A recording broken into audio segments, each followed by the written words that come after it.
Jim Schwartz was named the Browns' defensive coordinator, and Schwartz carries a pretty heavy reputation as a defensive coordinator. He has had top five run defenses, 8 years as a head coach, 7 of them as a defensive coordinator. In 2022, the defense he was a part of with the Titans, not only the best in the NFL against the run for the third time in his career, 76.5 yards a game, was the second best in Titans franchise history. He was also a DC back there a few years back. In 8 seasons as a defensive coordinator only since 2007, Schwartz has produced 4 defenses that have finished in the top 5 in points allowed, 4 that have finished in the top 10 in total yards allowed, including 2 that have been in the top 5. 2 seasons in that span where his defense was top 5 in both.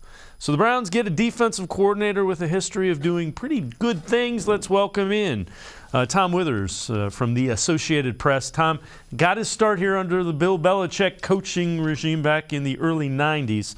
I liked it. That's the guy I wanted. What are your thoughts about Jim Schwartz?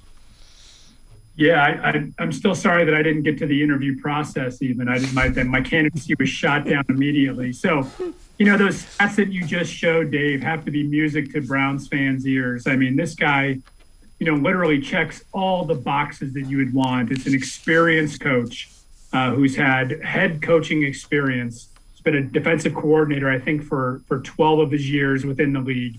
As you mentioned before, he began here in Cleveland. He gets Cleveland.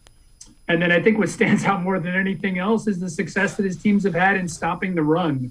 That's been the biggest problem for this Browns defense, at least this past season. And obviously I guess you could almost say for the majority of Joe Wood's tenure here, it's been a challenge for them to stop the run. So I still do think there are some personnel and some scheme issues they're going to have to work through. But obviously he's familiar with the 4-3 alignment, tough-minded coach, fiery coach. Again, I think it checks all the boxes, and I'm with you, Dave. Of the 4 candidates that they spoke with, he was number 1 on my list as well.